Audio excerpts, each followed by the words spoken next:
Hi, my name is Yining Zhu, and I'm a high school student from Keystone Academy, Beijing. Today, I'm here to present my research topic on cultural norms and lesbian marriage, a feminist study. According to Ipsos, which is a French organization, there are more than 11% of people in China are only, mostly, or equally attracted by same sex. According to Daxue Consulting, Chinese LGBT plus market is the largest in world in terms of populations, reaching between 16 to 17 million people. They are currently worth around 300 billion to 500 billion. At the time where will be huge benefits for developing LGBTQ ideologies, why there are still no legal same-sex marriage in China? Because I have this question, I began to research on my topic, which has been divided into four parts. First of all, I introduce the overall aspect that I will be introduced in this essay. And the second of all, I provide background information, including the doctrines about the development of gender roles and the cause of gender roles of lesbian. Third of all, which is the main part of the whole essay, is the cause of non-legislation of lesbian marriage in China, which are basically because of the ideologies and the religious and social expectations and the collectivism and individualism in comparing the West and China. And the third of all, I conclude all the research results I have. Some research methods that I have been used in this essay mainly include the historical primary resources, fieldwork reports, and secondary essays.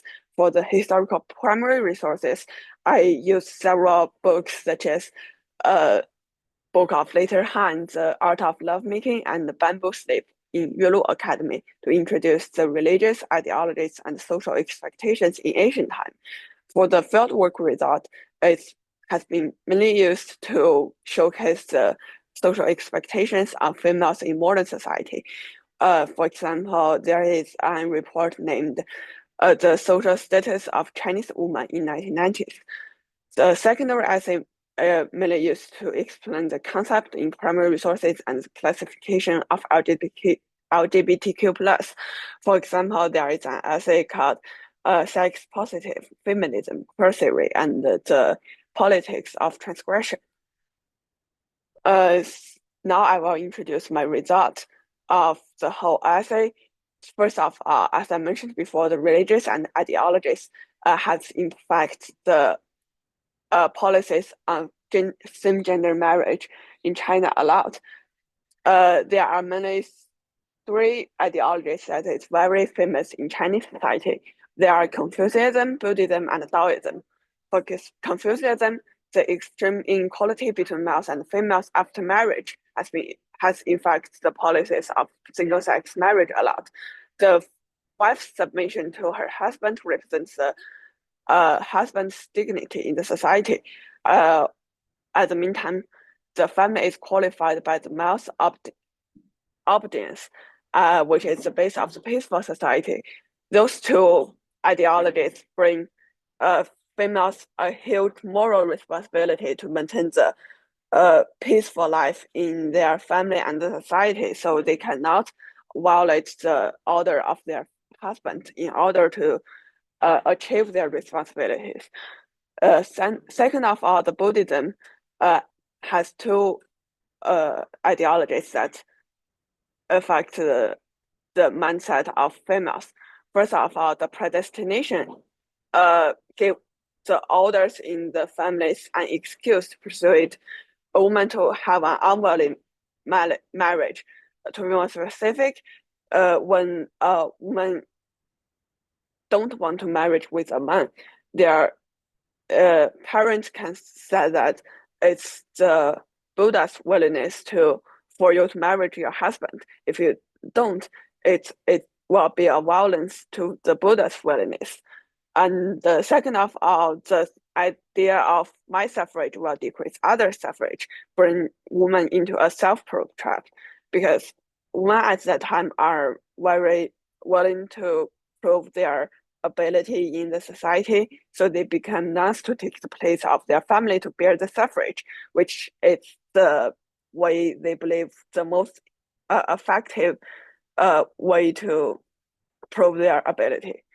But it, in fact, brings the females into a lower status in the society. But the Taoism, there is a belief of balance between yin, which represents females, and yang represents males. Asian people believe that it is the base of nature and needs all people to contribute to it. So, yin and the yang element both appear in a family, which means the males and females both appear in the family. It's the most health and reasonable way to contribute to a balanced society. Second of all, I figure out that the social expectations largely affect the ideas of single marriage in China. In ancient time, the morality and legislation restrictions on women are basically based on their successfully marriage to males and living with their husbands in their families. So there will be very immoral to not live with a husband, and there are no way to judge the morality of a female if they are not living with their husband. In the contemporary society, the expectations of females mainly concentrate on three perspectives. First of all, is the serious stereotypical expectations of the difference between males and females in the public. Second of all, is a lack of self-esteem, self-reliance, and high level of dependency that include in the cognition of most females in China. Third of all, the society is overly concerned about females' internal beauty, causing the culture to judge them based on their appearance, which are against the idea for female to become a male position in a family. And lastly, the individualism in the West comparing to the collectivism in China highly affect the legislation of single-sex marriage, because comparing the process of a human rights movement, the women in the Western world are more successfully express their voice compared to China, which is because the Westerners are usually more encouraged to fight for their rights and interests, while Chinese people generally consider more about the consequences for them as a part of bigger group, and which cause the lesbian group in the culture afraid to express their needs, and other people generally ignore their interests. So several valuable conclusions for this whole essay is that traditional ideologies and expectations indeed stabilize Chinese society as a civilization that passed on its leaks through thousands of years. But the civilization's respect to and the inclusiveness of new society is also an important indication of the level of its development. When we are trying to investigate the truth of certain phenomena, there will be less inequality and discrimination around the world. And these are my references.